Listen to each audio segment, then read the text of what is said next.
আপনি যদি আজকের এই আমলটি করতে পারেন, আপনি নিজেই অবাক হয়ে যাবেন। তবে আজকের এই আমলটি একটু ভিন্নতাভাবে আপনাকে করতে হবে। অবশ্যই আপনি যদি আমলটি করতে চান, ধৈর্য সহকারে সম্পূর্ণ ভিডিওটি আপনাকে দেখতে হবে। আপনি যদি স্কিপ করে করে ভিডিও দেখেন, তাহলে এই আমলের ফলাফল আপনি পাবেন না। নিশ্চয়ই যারা সঠিকভাবে আমলটি করবেন, আল্লাহ তাআলা তাদেরকে এই আমলের ফলাফল দান করবেন ইনশাল্লাহ। কিভাবে একটি গ্লাসে পানি নেবেন এবং কিভাবে আমলটি করবেন, অত্যন্ত দামি হতে যাচ্ছে আজকের এই আমলটি। তাই আমলটি করার জন্য শুরু থেকে শেষ পর্যন্ত মনোযোগ দিয়ে শুনতে থাকুন। এখন থেকে শুরু হচ্ছে আমাদের মূল আলোচনা। সম্মানিত দর্শক, সূরা ইখলাস পড়ে এক গ্লাস পানির উপর ফু দিলেই কি আপনার টাকা চলে আসবে? ফেরেশতারা আপনার কাছে টাকা নিয়ে আসবে? আপনি জেনে হয়তো অনেকে অবাক হচ্ছেন, অনেকে হয়তো এটাকে ধোঁকা মনে করছেন। আপনারা যে ইচ্ছাই ভাবেন না কেন, যাদের মধ্যে ইখলাস আছে, সহি নিয়ত আছে, আপনি যদি সহি নিয়তে করতে পারেন, তখনই কিন্তু আপনি সম্ভব হবেন, নচিত আপনার দ্বারা এই ফলাফল আসবে না। আপনি এই আমলটি করার জন্য সর্বপ্রথম নিজে পবিত্র হয়ে যাবেন, ভালোভাবে পাক সাফ অর্জন করবেন, সুন্দর মতে ওযু করে নেবেন। প্রয়োজনে যখন আপনি আমলটি করবেন, তখন আপনি গোসল করে নেবেন। এরপরে আপনি ওযু করে আমলটি করার জন্য প্রস্তুতি গ্রহণ করবেন। অনেক সময় আমরা আমল তো করি, কিন্তু প্রথমেই আমাদের গলত এবং ভুল ত্রুটি থেকে যায়। আর কোন স্থানে আমাদের ভুল ত্রুটি রহিয়া গেল সেটাও কিন্তু আমরা জানি না। তাই আজকে জানিয়ে দিব, শুরু থেকে শেষ পর্যন্ত আজকের এই ভিডিওটা আপনারা দেখবেন, তখনই আপনারা বুঝতে পারবেন কত গুরুত্বপূর্ণ আজকের এই আমল। আপনার জীবনে কখনো অভাব থাকবে না, কোনো অভাব আপনাকে ধরা দিবে না। যখনই মনে করেন আপনার 10,000 টাকার প্রয়োজন, 20,000 টাকার প্রয়োজন, 30,000 টাকার প্রয়োজন, 1,00,000 টাকার প্রয়োজন, তখনই একটি গ্লাস নিয়ে এই আমলটি করে দেখুন। আল্লাহ তাআলা ইনশাল্লাহ আপনার অভাব দূর করে দিবে, প্রয়োজন মিটিয়ে দিবে। যত টাকা হোক না কেন, একটু ধৈর্য ধরে আল্লাহর কাছে যদি আমলটি করতে পারেন, তখনই আল্লাহ পাক রব্বুল আলামিন আপনার সে আমলের পূর্ণতা আপনাকে দান করবে। সম্মানিত দর্শক, তো অজু কিভাবে করবেন, বিষয়টিকে অত্যন্ত সিরিয়াসলি আমাদেরকে জানতে হবে। আপনি জানেন যে আপনি অজু জানেন, অজু পারেন। হ্যাঁ, আপনি অজু পারেন, কিন্তু সে অজু শুদ্ধ হচ্ছে কিনা সেদিকে কি আপনার খেয়াল আছে? অজুর যে ফরজ অঙ্গগুলা সঠিকভাবে ধৌত করতে হবে, বিন্দু পরিমাণ শুকনা থাকতে যে আপনার অজু হবে না, সেটা কি আপনার খেয়াল আছে? যদিও জানেন, আপনি কি অজু করার সময় খেয়াল করে সেই অঙ্গগুলা ভালোভাবে ধৌত করেন? অবশ্যই সেগুলো করতে হবে। শয়তান অনেক সময় অজুর ক্ষেত্রে আমাদের মনটা এদিক সেদিক নিয়ে যায়, আমাদের মন ঠিক থাকে না। তখন আমরা 3বার কুলি করলাম, 3বার হাত ধুইলাম না, 2বার করলাম নাকি 1বার করলাম, কোনটা আগে কোনটা পরে, এগুলো সিরিয়াল কিন্তু আমাদের মনে থাকে না। সেই কারণে ওজোর মুস্তাহাবও যেন না ছুটে যায়, আপনি আমলটি করে নেবেন।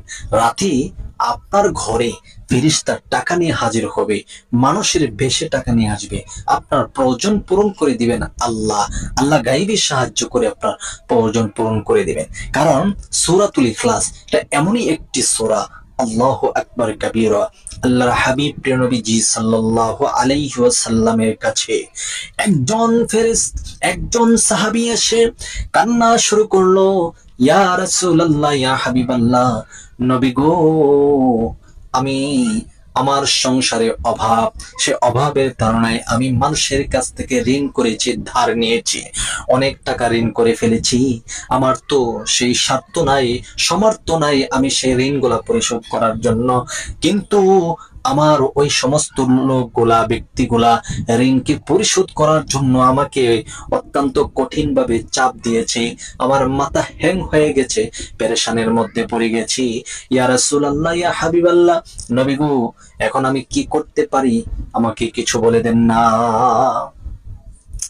আল্লাহ নবী সাল্লাল্লাহু আলাইহি ওয়াসাল্লামের কাছে এসে ওই সাহাবী কান্না করতে শুরু করে দিয়েছে যে কিভাবে সে অভাব দূর হবে এবং ঋণগুলা মুছে দিবে। আল্লাহ পাক রব্বুল আলামিনের সেই কুদরতি সেই সূরা আল্লাহ তাআলা আল্লাহর হাবিব প্রিয় নবী সাল্লাল্লাহু আলাইহি সাল্লামকে জানিয়ে দিলেন, হাবিব আমার, সূরাতুল ইখলাস এমন একটি সূরা যে সূরার মধ্যে আমি আল্লাহ তাআলার পরিচয় রহিয়াছে। সুবহানাল্লাহ।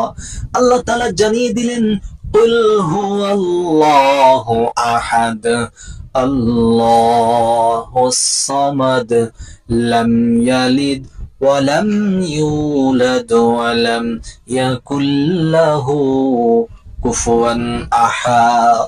আল্লাহ তাআলা বলেন, নবী আমার আপনি জানিয়ে দেন আল্লাহ এক, আল্লাহ অমুখাপেক্ষী, আল্লাহ কারো কাছে জন্ম হন নাই, কাউকে জন্ম দেন নাই, তিনি চিরঞ্জীব, চিরস্থায়ী, তিনি ঘুমান না, খান না, পান করেন না, আল্লাহর কোনো পুত্র সন্তানাদি নেই। আল্লাহ তাআলার পরিচয় এই সূরার মধ্যে রহিয়াছে। আল্লাহর হাবিব নবীজি সাল্লাল্লাহু আলাইহি ওয়াসাল্লাম ওই সাহাবীকে বলে দিলেন, সাহাবী আমার, তুমি যদি সূরাতুল ইখলাসের এই নিয়মে আমলটি করতে পারো, তোমার সমস্ত ঋণ তো পরিশোধ হবেই হবে। আমার আল্লাহ পাক রব্বুল আলামিন তোমার সমাজের মধ্যে তোমাকে সবচাইতে শ্রেষ্ঠ ধনী বানিয়ে দিবে। সুবহানাল্লাহ। আল্লাহ তাআলা ধনী বানিয়ে দিবে। আল্লাহর হাবিব বলেছেন, সাহাবায়ে কেরাম তো ছিলেন এমন বিশ্বাসী, পরম বিশ্বাসী, চরম বিশ্বাসী। নবীজি বলতে দেরি হলো আর বলতে শুরু করলেন, ইয়া রাসূলুল্লাহ আমাকে শিখাই দিন কিভাবে আমলটি করতে হবে, কিভাবে করতে হবে, কখন করতে হবে, কিভাবে করতে হবে। পাগল পারা হয়ে গেছে আমল করার জন্য। তবে আল্লাহ হাবিব বিশ্বনবী রাহমাতুল লিল আলামিন শিখিয়ে দিলেন, তুমি এরকম ভাবে আমল করো। ওই সাহাবী আমল করতে শুরু করলো। শিখানোর পরে এক সপ্তাহ হয়ে গেছে আল্লাহর হাবিব প্রিয় নবীজি সাল্লাল্লাহু আলাইহি ওয়াসাল্লামের দরবারে। ওই সাহাবী আর আসে না। নবীজি এক সপ্তাহ হয়ে গেল। নবীজি চিন্তায় পড়ে গেল, কি ব্যাপার, ওই সাহাবী তো আর দীর্ঘদিন যাবত, এক সপ্তাহ হয়ে গেল, আমার কাছে আসে না, তার কি হাল অবস্থা জানা নাই, কি হলো, চলো দেখে আসি। আল্লাহর নবীজি ফজরের নামাজ পড়ে রাস্তায় বের হলেন, সাহাবীর বাড়িতে যাবে তার হাল অবস্থা জানার জন্য। কিছু দূর যাওয়ার পরে এমনিতেই দেখতে পেলেন ওই সাহাবী আল্লাহ রাসূলের দিকে হাসতেছেন। নবীজি দেখেই চিনতে পারলো, ওই তো দেখা যায় ওই দিনের সাহাবীটা আসতেছে, দেখা যাক সে আসুক, জিজ্ঞেস করি তার কি হাল অবস্থা। কাছে আসার পরে নবীজি সাল্লাল্লাহু আলাইহি ওয়াসাল্লাম জিজ্ঞেস করলেন, কি ব্যাপার, দীর্ঘ এক সপ্তাহ হয়ে গেছে তোমার সাথে সাক্ষাৎ নাই, তোমার কি হাল অবস্থা? সাহাবী বললেন, ইয়া রাসূলুল্লাহ, ইয়া হাবিবাল্লাহ, নবী গো, আপনি যেদিন থেকে আমাকে আমলটি শিক্ষা দিয়েছেন, ওই দিন থেকে যখন আমি আমল শুরু করলাম, আমার আল্লাহ পাক রব্বুল আলামিন আমার সমস্ত ঋণগুলা মুছে দিয়েছে, আমাকে এমন পর্যায়ে সম্পদ দান করেছে, সম্পদ হিসাব করে গনে আমি সময় পাচ্ছি না মসজিদে এসে নামাজ পড়ার জন্য, আপনার দরবারে হাজির হওয়ার জন্য। আল্লাহু আকবার কাবীরা। আল্লাহর হাবিব সাল্লাল্লাহু আলাইহি সাল্লাম যে কথা বলে দিয়েছেন, যেই কথা সেই কাম হয়েছে। এক সপ্তাহের মধ্যে তার সমাজের সর্বশ্রেষ্ঠ ধনী তাকে আল্লাহ তাআলা বানিয়ে দিয়েছে। তার এতগুলো উট ওটনি হয়েছে, সে উট ওটনিকে ঘাস দিয়ে পানি খাওয়ায় অথবা তাদেরকে লালন পালন করে আর সেই সুযোগ সে পাচ্ছে না। আল্লাহর হাবিবের কাছে বাড়তি সময়টা দিয়ে সে একটু হাদিস শিখবে অথবা একটা নসিহত শুনবে, কিন্তু এই সময়টা সে পাচ্ছে না। দেখুন, সূরাতুল ইখলাস আপনি আমল করলেই হবে না, সেই সূরার প্রতি আপনার দৃঢ় বিশ্বাস থাকতে হবে, সেই সূরার প্রতি আপনার দিল ভরা মোহাব্বত থাকতে হবে। প্রিয় নবীজি সাল্লাল্লাহু আলাইহি ওয়াসাল্লাম বলেন, যে ব্যক্তি সূরাতুল ইখলাসকে মনে প্রাণে দিল থেকে ভালোবাসবে, তার জন্য আল্লাহর তৈরি জান্নাত ওয়াজিব হয়ে যাবে। সুবহানাল্লাহ।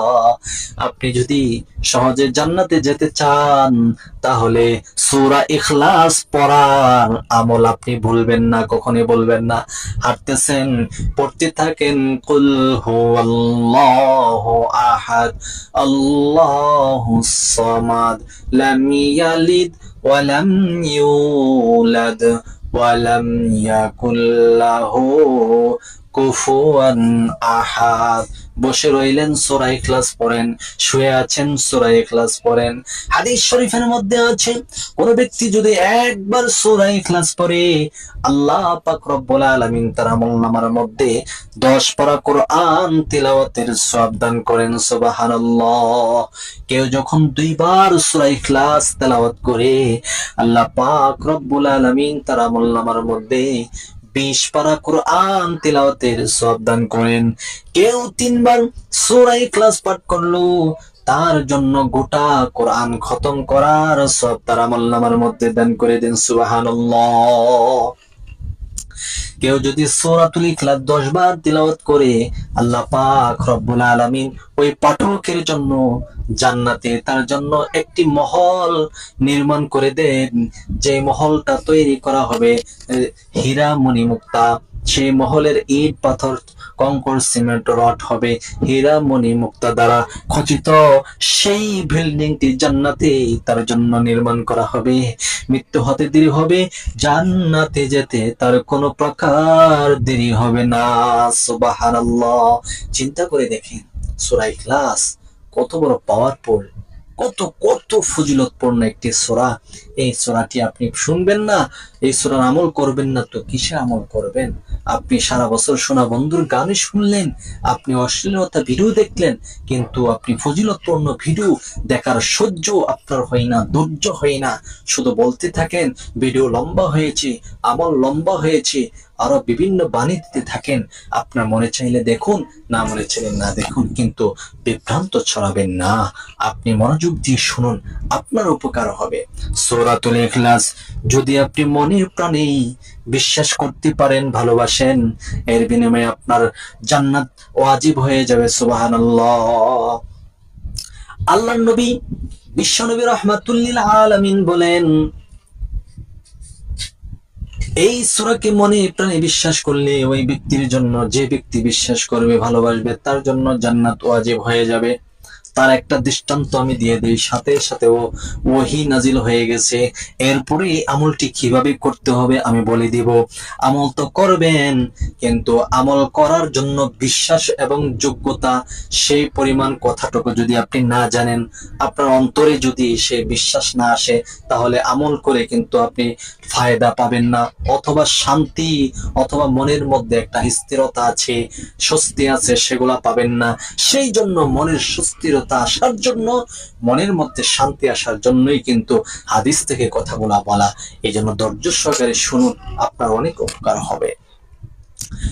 আগেকার যখন যুদ্ধ হইতো, বিভিন্ন অঞ্চলে যুদ্ধ হইতো, নবী করিম সাল্লাল্লাহু আলাইহি ওয়াসাল্লাম সাহাবাই কেরামদেরকে যুদ্ধের ময়দানে পাঠানোর জন্য দল গঠন করে করে বিভিন্ন অঞ্চলে পাঠিয়ে দিলেন। অনুরূপভাবে একটি এলাকার মধ্যে একটি জামাত তৈরি করা হলো যুদ্ধে যাওয়ার জন্য। সাহাবাই কেরামদেরকে ওই জামাতের মধ্যে একজন আমির নিযুক্ত করা হলো। ওই আমির সাহেবের কথা অনুপাতে সকলে চলবে এবং পরিচালনা হবে। তখন ওই আমির সাহেব যখন নামাজের সময় হয়, নামাজ পড়ায়, তখন সূরাতুল ইখলাস পড়ে। প্রতি 2 রাকাত নামাজের দ্বিতীয় রাকাতে সূরাতুল ইখলাস পড়ে। বারবার সূরা ইখলাস পড়ে, বারবার সূরা ইখলাস পড়ে। পিছন থেকে সাহাবায়ে কেরাম, অন্যান্য সাহাবীরা বলতে থাকেন, ও আমাদের আমির সাহেব, আপনি প্রতি 2 রাকাত নামাজের শেষের 2 রাকাতে সূরা ইখলাস পড়েন, কিন্তু অন্যান্য সূরা পড়েন, আমাদের তো অন্য সূরাও শুনতে মনে চায়। ওই সাহাবী ওই সমস্ত সাহাবীদের কোনো কথাই কান দিলেন না। সে তার নিয়ম মাফিক অনুপাতে প্রতি 2 রাকাত নামাজের দ্বিতীয় রাকাতে সূরা ইখলাস পড়তে থাকে। যুদ্ধের কার্যক্রম যখন শেষ হয়, আল্লাহর হাবিব প্রিয় নবীজি সাল্লাল্লাহু আলাইহি সাল্লামের কাছে যখন সবাই একত্রিত হয়, তখন সমস্ত সাহাবীরা ওই জামাতের আমির সাহেবের বিরুদ্ধে নালিশ করতে শুরু করলো। আল্লাহ রাসূলের কাছে বলতে শুরু করলেন, ইয়া রাসূলুল্লাহ, ইয়া হাবিবাল্লাহ, নবী গো, আপনার এই সাহাবী প্রতি নামাজে সূরা ইখলাস পড়ে, কিন্তু অন্যান্য সূরা পড়ে নাই, কিন্তু কেন পড়ে জিজ্ঞেস করেন। আল্লাহর হাবিব প্রিয় নবী বিশ্ব নবী রাহমাতুল লিল আলামিন ওই সাহাবীকে ডাক দিয়ে জিজ্ঞাসা করলেন, কি ব্যাপার সাহাবী আমার, তুমি প্রতি রাকাতে সূরা ইখলাস পড়ো, প্রতি 2 রাকাত নামাজে দ্বিতীয় রাকাতে সূরা ইখলাস পড়ো, 1 রাকাত নামাজে তুমি সূরা ইখলাস পড়ো। কিন্তু কেন? ওই সাহাবী বলতে থাকেন, ইয়া রাসূলুল্লাহ, ইয়া হাবিবাল্লাহ, নবী গো, এই সূরা পড়তে আমার কাছে অনেক ভালো লাগে, এই সূরাকে আমি মহব্বত করে ভালোবাসি, মহব্বত করে করে এই সূরা আমি বেশি তেলাওয়াত করি। আল্লাহর হাবিব বলেন, তুমি যে কথাগুলো বলেছো, তুমি সেই কথাগুলা কি অন্তর থেকে বলেছো, মন থেকে বলেছো, দিল থেকে বলেছো কিনা, না এমনি থেকে বলেছো? সাহাবী বললেন, ইয়া রাসূলুল্লাহ, ইয়া হাবিবাল্লাহ, না না, আমি মন থেকে বলেছি, দিল থেকে বলেছি, অন্তর থেকে বলেছি। এই সূরা পড়তে আমার কাছে খুব ভালো লাগে, এই সূরা এই জন্য বেশি বেশি আমি তেলাওয়াত করি। আল্লাহর হাবিব বিশ্বনবী রাহমাতুল লিল আলামিন বলেন, সমস্ত সাহাবীদেরকে ডাক দিয়ে বলেন, ও আমার প্রাণের সাহাবায়ে কেরাম, তোমরা শোনো, তোমরা শোনো, তোমরা শোনো। এই মুহূর্তে আমার কাছে জিবরাইল আলাইহিস সালাতু ওয়াস সালাম আসলেন। আল্লাহ তাআলা জানিয়ে দিয়েছেন, এই সূরা যে ব্যক্তি তিলাওয়াত করবে, মনে প্রাণে বিশ্বাস করে ভালোবাসবে, তার জন্য জান্নাত ওয়াজিব হয়ে যাবে। সুবহানাল্লাহ। আপনি সূরা ইখলাসের আমল করলেন তো শুধু আপনার রিজিক পেয়ে যাবেন, অভাব দূর হবে সেটা না, আপনার জন্য জান্নাত ওয়াজিব হয়ে যাবে। সূরা ইখলাস পড়লেন তো জান্নাতে আপনার জন্য একটি মহল নির্মাণ করা হবে। সূরা ইখলাস 3 বার পড়লেন তো আপনার জন্য গোটা এক কোরআন তিলাওয়াতের সওয়াব আপনার আমলনামার মধ্যে জমা হয়ে যাবে। সুবহানাল্লাহ। সূরা ইখলাস পড়লেন তো আপনার রিজিকের মধ্যে বরকত আসলো, অভাব দূর হয়ে গেল, ঘরের থেকে অশান্তি দূর হয়ে গেল। সুবহানাল্লাহ, সুবহানাল্লাহ। একবার নবীজি সাল্লাল্লাহু আলাইহি ওয়াসাল্লাম মসজিদে নববীতে বসে আছেন। আল্লাহর হাবিব প্রিয় নবীজি সাল্লাল্লাহু আলাইহি ওয়াসাল্লামের কাছে মানুষের বেশে, দাহিয়াতুল কলবির বেশে জিবরাইল আলাইহিস সালাতু ওয়াস সালাম আসলেন। এসে বসে কথা বলতেছেন। হঠাৎ করে রাস্তার দিকে যখন দাহিয়াতুল কলবির নজর পড়লো, অর্থাৎ জিবরাইল আলাইহিস সালাতু ওয়াস সালামের নজর পড়লো, তখনই জিবরাইল বলতে লাগলেন, ইয়া রাসূলুল্লাহ, ইয়া হাবিবাল্লাহ, ওই যে রাস্তার মধ্যে দেখা যায় আপনার আবু যর গিফারি। সুবহানাল্লাহ, সুবহানাল্লাহ। আল্লাহর হাবিব বিশ্বনবী রাহমাতুল লিল আলামিন অবাক হয়ে গেলেন। জিবরাইলকে বললেন, হে জিবরাইল, আপনিও কি আবু যর গিফারিকে চিনেন? জিবরাইল বলেন, শুধু আমি কেন, আসমানের সমস্ত ফেরেশতারা আপনার আবু যর গিফারিকে চেনে। আল্লাহ আপনার আবু যর গিফারিকে নিয়ে ফেরেশতাদের কাছে আলোচনা সমালোচনা করতে থাকেন। সুবহানাল্লাহ। আল্লাহর হাবিব প্রিয় নবীজি সাল্লাল্লাহু আলাইহি ওয়াসাল্লামের কাছে যখন আবু যর গিফারি আসলেন, আল্লাহর নবী জিজ্ঞেস করলেন, হে আবু যর, তুমি এমন কি আমল করো যা আমলের বিনিময়ে আল্লাহ তাআলা তোমাকে চিনে এবং সমস্ত ফেরেশতাগণ তোমাকে চিনে? সুবহানাল্লাহ। আবু যর গিফারি বললেন, ইয়া রাসূলুল্লাহ, আমি তো বিশেষ কোনো আমল করি না, আমল জানিও না, সব আমল আপনার কাছ থেকে আপনার কাছ থেকে করি, জেনে জেনে করি, কিন্তু আমি একটা বাড়তি আমল করি, বেশি বেশি করে সূরাতুল ইখলাস পড়ি। আল্লাহর হাবিব বিশ্বনবী রাহমাতুল লিল আলামিনের সামনে যখন বললেন, জিবরাইল আলাইহিস সালাম বলেন, এই আমলের কারণেই আসমানবাসীরা আপনার আবু যর গিফারিকে চিনে। সুবহানাল্লাহ। সে আবু যর গিফারি যখন মৃত্যুবরণ করে, আল্লাহ পাক রব্বুল আলামিন আসমান থেকে 70,000 ফেরেশতা আবু যর গিফারি রাদিয়াল্লাহু তাআলা আনহুর জানাজার মধ্যে পাঠাইছেন। সুবহানাল্লাহ।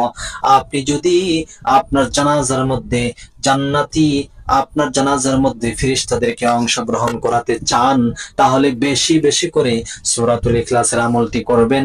আল্লাহ তাআলা আপনার জানাজার মধ্যে আল্লাহ তাআলা আসমান থেকে ফেরেশতা নিযুক্ত করবেন, ফেরেশতা পাঠাবেন। সুবহানাল্লাহ।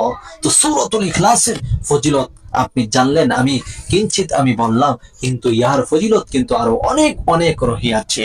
তো এখন আসুন এই সূরার আমলটি আপনি কিভাবে করবেন। এই সূরার আমলটি করার জন্য একটি গ্লাস ভালোভাবে আপনি ধৌত করে নেবেন। অবশ্যই পবিত্রতা অর্জন করে আপনি একটি গ্লাস ধৌত করে নেবেন। 3 বার ইস্তেগফার পড়ে নেবেন। আস্তাগফিরুল্লাহ রাব্বি মিন কুল্লি যামবি ওয়া আতুবু ইলাইহি লা হাওলা ওয়ালা কুওয়াতা ইল্লা বিল্লাহিল আলিয়্যিল আযীম। আস্তাগফিরুল্লাহ রাব্বি মিন কুল্লি যামবি ওয়া আতুবু ইলাইহি লা হাওলা ওয়ালা কুওয়াতা ইল্লা বিল্লাহিল আলিয়্যিল আযীম আস্তাগফিরুল্লাহাল্লাযী লা ইলাহা ইল্লা হুয়াল হাইয়ুল কাইয়্যুম ওয়া আতুবু ইলাইহি লা হাওলা ওয়ালা কুওয়াতা ইল্লা বিল্লাহিল আলিয়্যিল আযীম। এইরকম ভাবে আপনি কি করবেন, ইস্তেগফার 3 বার 5 বার অথবা 7 বার আপনি পড়ে নেবেন। এরপর আপনি প্রিয় নবীজি সাল্লাল্লাহু আলাইহি ওয়াসাল্লামের উপর দুরূদ পড়ে নেবেন। যে কোনো দুরূদ আপনি 3 বার পড়ে নেবেন, তবে পরামর্শ থাকবে আপনি দুরূদে ইব্রাহিম পড়ে নেবেন। আল্লাহুম্মা সাল্লি আলা মুহাম্মাদ ওয়া আলা আলি মুহাম্মাদ কামা সাল্লাইতা আলা ইব্রাহিম ওয়া আলা আলি ইব্রাহিম ইন্নাকা হামিদুম মাজিদ। আল্লাহুম্মা বারিক আলা মুহাম্মাদ ওয়া আলা আলি মুহাম্মাদ কামা বারাকতা আলা ইব্রাহিম ওয়া আলা আলি ইব্রাহিম ইন্নাকা হামিদুম মাজিদ। এই দুরূদ আপনি 3 বার পড়ার পর আপনার হাতে যে এক গ্লাস পানি নেবেন, ওই গ্লাসটা আপনার হাতে নেবেন। এরকম ভাবে সর্বপ্রথম আপনি ডান হাতে দিবেন। ডান হাতে নিয়ে আপনি সোজা দাঁড়িয়ে যাবেন, পশ্চিম দিকে আপনার চেহারা ফিরিয়ে আপনি দাঁড়াবেন। দাঁড়িয়ে সর্বপ্রথম এই দোয়াটি 3 বার পড়বেন। আউযু বিল্লাহি মিনাশ শাইতানির রাজীম, আউযু বিল্লাহি মিনাশ শাইতানির রাজীম, আউযু বিল্লাহি মিনাশ শাইতানির রাজীম। আউযু বিল্লাহ 3 বার পড়ার পরে আবার বিসমিল্লাহির রহমানির রহিম আপনি পাঠ করবেন 19 বার। বিসমিল্লাহির রহমানির রহিম, বিসমিল্লাহির রহমানির রহিম, বিসমিল্লাহির রহমানির রহিম, বিসমিল্লাহির রহমানির রহিম, বিসমিল্লাহির রহমানির রহিম 19 বার পড়বেন। এরপরে আপনি সূরাতুল ইখলাস এরকম ভাবে পড়বেন। আউযু বিল্লাহি মিনাশ শাইতানির রাজীম, বিসমিল্লাহির রহমানির রহিম, কুল হুয়াল্লাহু আহাদ, আল্লাহুস সামাদ, লাম ইয়ালিদ ওয়া লাম ইউলাদ ওয়া লাম ইয়াকুল লাহু কুফুয়ান আহাদ। সূরা ইখলাস এইরকম ভাবে আপনি 3 বার পড়বেন। দাঁড়িয়ে 3 বার পরে এক গ্লাস পানির উপর 3টি ফু দিবেন। প্রতিবার পরে পরে ফু দিবেন, প্রতিবার পরে পরে ফু দিবেন। 3 বার পরে 3টি ফু সাথে সাথে দিবেন। তারপরে আপনি বসে পড়বেন। এক গ্লাস হাতে রেখে পশ্চিম দিকে ফিরে আপনি বসে যাবেন। বসে এই গ্লাসটাকে আপনার মুখ এবং বুক বরাবর এইরকম ভাবে রাখবেন। এইরকম ভাবে রেখে পানির দিকে তাকিয়ে আবার সূরা ইখলাস আপনি পাঠ করবেন। একটানা আপনি 21 বার পড়বেন। একটানা 21 বার পরে একটি ফু দিবেন। তারপর এখন আপনার আমলটি করা কমপ্লিট হলো। এখন আপনি প্রিয় নবীজি সাল্লাল্লাহু আলাইহি সাল্লামের উপর 3 বার দুরূদ শরীফ পড়ে এই এক গ্লাস পানিতে 2টি ফু দিবেন। এখন জানিয়ে দিব এই এক গ্লাস পানি আপনি কি করবেন। সম্মানিত দর্শক, এই এক গ্লাস পানি আপনি যা করবেন বিষয়টি জানার পূর্বে এখনো যারা আমাদের জিকির 24 বিডি চ্যানেলটি সাবস্ক্রাইব করেননি, দয়া করে চ্যানেলটি সাবস্ক্রাইব করে ফেলুন এবং ভিডিওটি শেয়ার করে সবার মাঝে প্রচার করে দিন। হতে পারে আপনার একটা শেয়ারের মাধ্যমে অনেকের অভাব দূর হতে পারে, বালা মুসিবত দূর হতে পারে, অশান্তি দূর হতে পারে, তার ঠিকানা জান্নাত হতে পারে, তার জন্য জান্নাত ওয়াজিব হতে পারে। আপনি যদি আমলটি করেন, এই আমলটি যদি আপনি করেন আর নাই করেন, ভিডিওটা শেয়ার করেন, হতে পারে আপনার জানাজায় 70,000 ফেরেশতা আল্লাহ তাআলা প্রেরণ করবেন। সুবহানাল্লাহ। তাই আমলটি সবাই করুন এবং ভিডিওটা শেয়ার করুন। এই এক গ্লাস পানি আপনার ঘরের যতটা রুম আছে ওই সমস্ত রুমের মধ্যে ছড়াইয়ে ছিটিয়ে দিয়ে দিবেন এবং আপনার ঘরের আঙ্গিনায় বাড়িতে আপনি ছড়াইয়ে ছিটিয়ে দিয়ে দিবেন। ইনশাআল্লাহ এই আমলটি করেই দেখুন, ফলাফল পাবেন। খুবই গুরুত্বপূর্ণ এই আমলটি করলে আপনার ঘরের মধ্যে শান্তি আসবে, আপনার অভাব দূর হবে, হাজত পূর্ণ হবে, টাকা পয়সা অর্থ কুড়ি ধন দৌলত আল্লাহ তাআলা একের পর এক বৃদ্ধি করে দিবেন ইনশাআল্লাহ। ঘরটা হবে জান্নাতের একটি টুকরা ইনশাআল্লাহ।